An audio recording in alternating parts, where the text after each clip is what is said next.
সুপ্রিয় শিক্ষার্থী, আশা করি তোমরা সবাই ভালো আছো।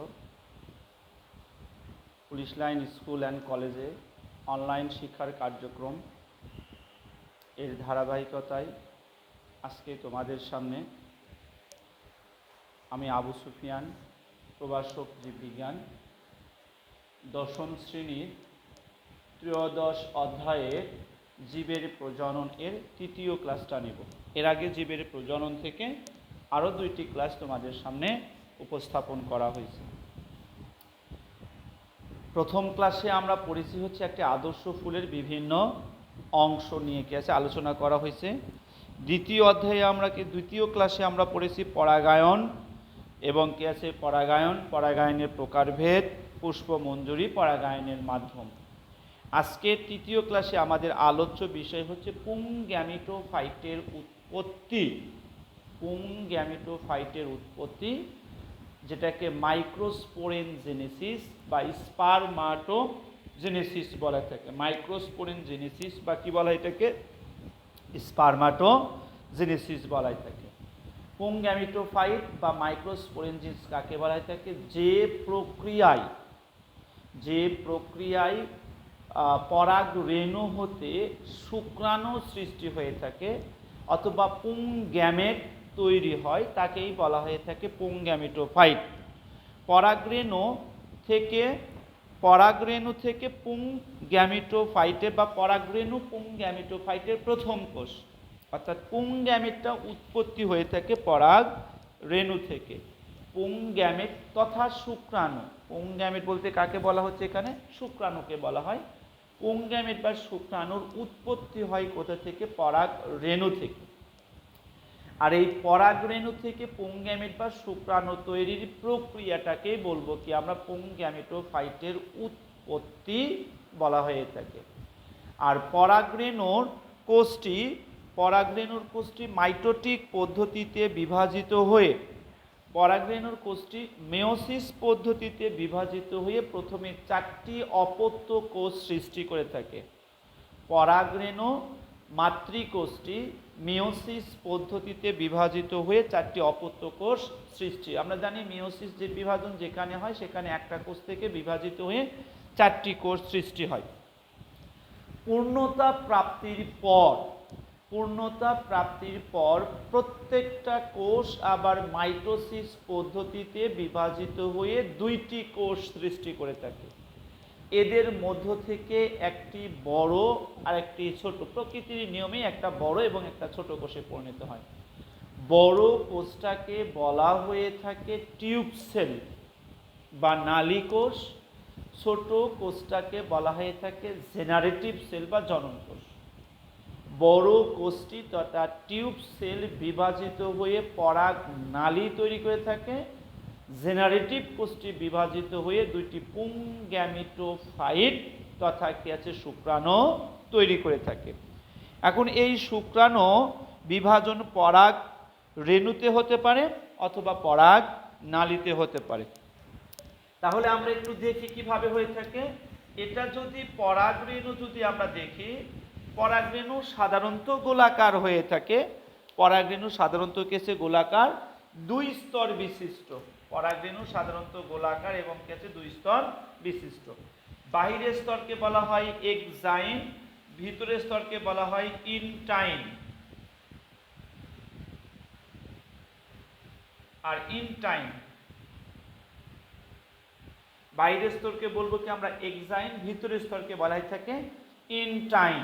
এবং এখানে একটা ছিদ্র থাকে, ছিদ্রকে বলা হয়ে থাকে জার্মোপোর বা জনন রন্ধ্র।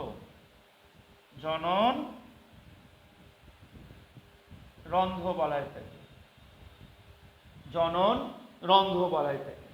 এই পরাগরেণুর কোষটাকে আছে, পরাগরেণুর মাতৃকোষটি মেয়োসিস পদ্ধতিতে বিভাজিত হয়ে 2টি কোষ তৈরি হয়, 4টি কোষ তৈরি হয়। 4টির পর পূর্ণতা প্রাপ্তির পর কি আছে? বিভাজিত হয়ে 2টি কোষ তৈরি হয়। একটি হচ্ছে বড় কোষ আর একটি হচ্ছে ছোট কোষ। একটি বড় আর একটা কি আছে? ছোট। এই বড় কোষটা কি হবে? তোমার বিভাজিত হয়ে পরাগ নালী তৈরি করে থাকে। বড় কোষটি বিভাজিত হয়ে কি তৈরি করে? পরাগ নালী তৈরি করে থাকে এবং ছোট কোষটি বিভাজিত হয়ে দুইটি পুং গ্যামেট অর্থাৎ জেনারেটিভ কোষটি বিভাজিত হয়ে দুইটি পুং গ্যামেট বা কি আছে শুক্রাণু তৈরি করে। এখন এই শুক্রাণুতে পরাগ নালীতে হতে পারে, পরাগ থলিতেও হতে পারে। এই প্রক্রিয়াকে বলবো কি আমরা পুং গ্যামিটোফাইটের উৎপত্তি বা শুক্রাণু তৈরির প্রক্রিয়া। তাহলে কি আছে প্রিয় শিক্ষার্থী, আমি আবারও বলতেছি, পুং গ্যামিটোফাইটের উৎপত্তি বা শুক্রাণু তৈরির প্রক্রিয়া কাকে বলবো, কোথায় থেকে বলে? পুং গ্যামিটোফাইটের উৎপত্তি বা শুক্রাণু তৈরির প্রক্রিয়াকেই বলা হয়ে থাকে পুং গ্যামিটোফাইটের উৎপত্তি বা মাইক্রোস্পোরেনজেনেসিস, অর্থাৎ যে প্রক্রিয়ায় শুক্রাণু তৈরি হয় সেই প্রক্রিয়াটার নামে হচ্ছে পুং গ্যামেট, অর্থাৎ শুক্রাণু। পুং গ্যামেট বলতে এখানে শুক্রাণু বোঝাচ্ছে যে প্রক্রিয়ায় পুং গ্যামেট বা শুক্রাণু তৈরি হয়ে থাকে সেই প্রক্রিয়াকে পুং গ্যামিটোফাইটের উৎপত্তি, মাইক্রোস্পোরেনজেনেসিস অথবা স্পারমাটোজেনেসিস বলা হয়ে থাকে। পুং গ্যামেটোফাইট শুক্রাণু তৈরি হয়ে থাকে পরাগ রেণু থেকে, পরাগ রেণু। এই জন্য শুক্রাণু তৈরির প্রথম কোষ হচ্ছে পরাগ রেণু। পরাগ রেণুর মাতৃকোষটি প্রথমে মিওসিস পদ্ধতিতে বিভাজিত হয়ে হ্যাপ্লয়েড সংখ্যক 4টি কোষ তৈরি করে থাকে। পূর্ণতা প্রাপ্তির পর প্রত্যেকটা কোষ আবার মাইটোসিস পদ্ধতিতে বিভাজিত হয়ে 2টি নিউক্লিয়াস তৈরি, একটা বড় নিউক্লিয়াস, একটা ছোট নিউক্লিয়াস। বড় নিউক্লিয়াসটাকে বলা হয় থাকে জেনারেটিভ কোষ, আর ছোট নিউক্লিয়াসটাকে বলা হয় বড় নিউক্লিয়াসটাকে বলা হয় থাকে টিউব সেল, আর ছোট নিউক্লিয়াসটাকে বলা হয় থাকে জেনারেটিভ সেল। বড় নিউক্লিয়াসটাকে বলবো কি টিউব সেল, ছোট নিউক্লিয়াসটাকে বলা হয় থাকে জেনারেটিভ সেল। এই টিউব সেল বিভাজিত হয়ে তৈরি করলো পরাগ নালী। জেনারেটিভ কোষটি বিভাজিত হয়ে তৈরি করে থাকে 2টি পুং গ্যামেট। এখন এই পুং গ্যামেট দুটি এই পরাগ ধান কি আছে তোমার ধানিতেও হতে পারে অথবা কি আছে পরাগ নালীতেও সম্পূর্ণ হয়ে থাকে। এই প্রক্রিয়াটাকেই বলা হয়ে থাকে পুং গ্যামিটোফাইটের উৎপত্তি। আচ্ছা, এরপরে দ্বিতীয় যে টপিকসটা আমরা পড়ব, স্ত্রী গ্যামিটোফাইটের উৎপত্তি। স্ত্রী গ্যামিটোফাইটের উৎপত্তি। স্ত্রী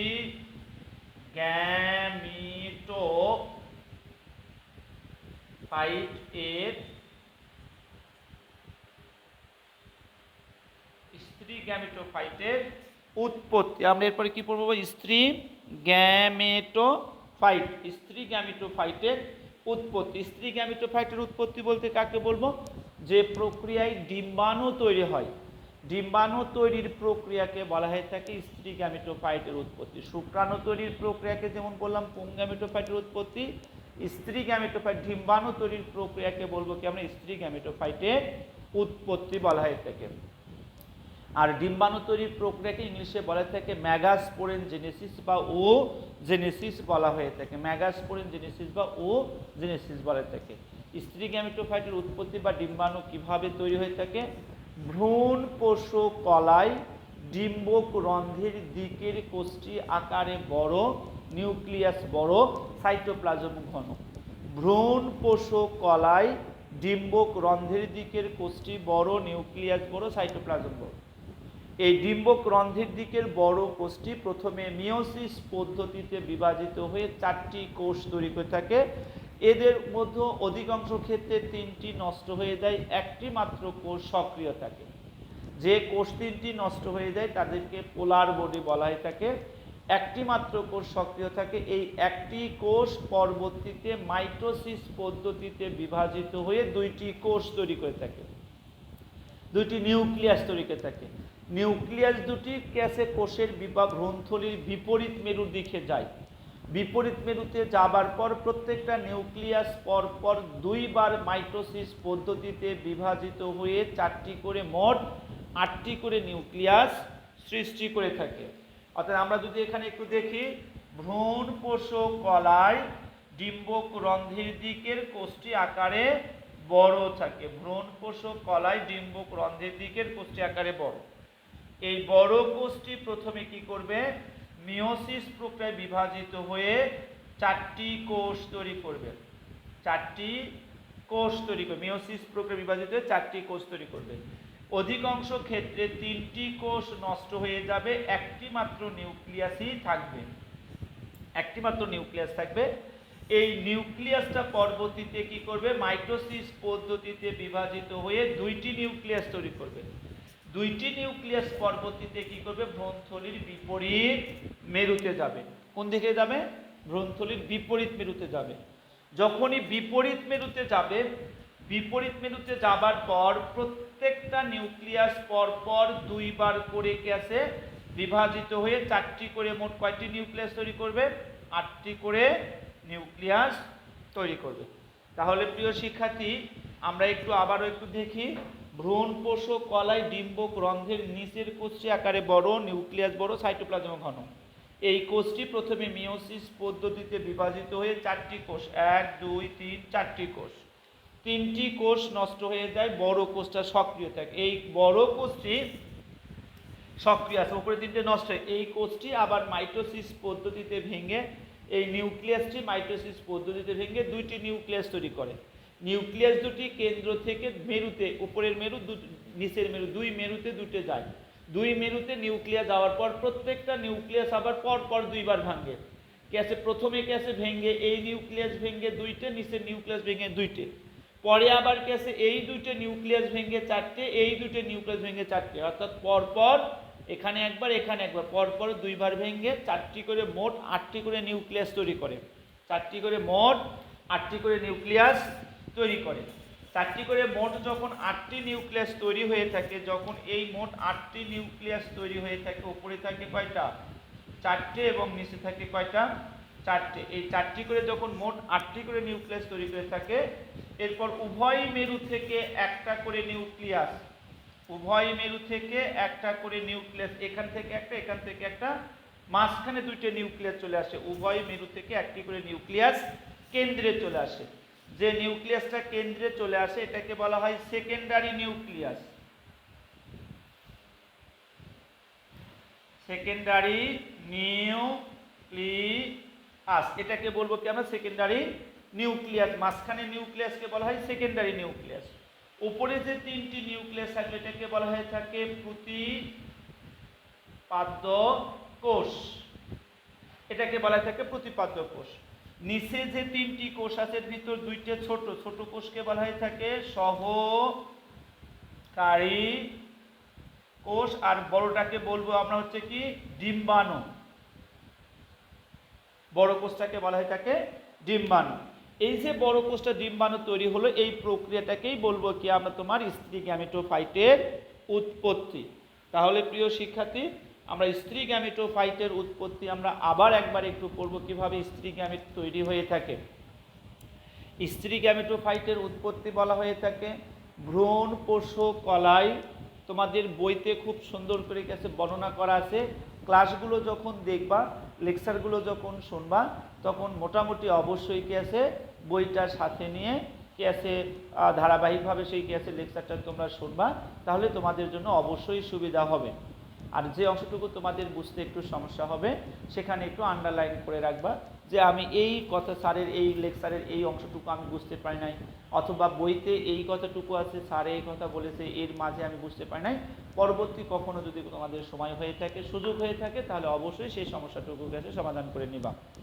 তাহলে স্ত্রী গ্যামেটোফাইটের উৎপত্তি আমি আবারও বলতেছি তোমাদের সুবিধার জন্য, ভ্রূণ পোষক কলায়, ভ্রূণ পোষক কলায় ডিম্বক রন্ধ্রের দিকে অনেকগুলো কোষ থাকে, এর ভিতর একটা কোষ আকারে থাকে বড়, এবং এই বড় কোষের নিউক্লিয়াসটাও বড়, সাইটোপ্লাজমও ঘন থাকে।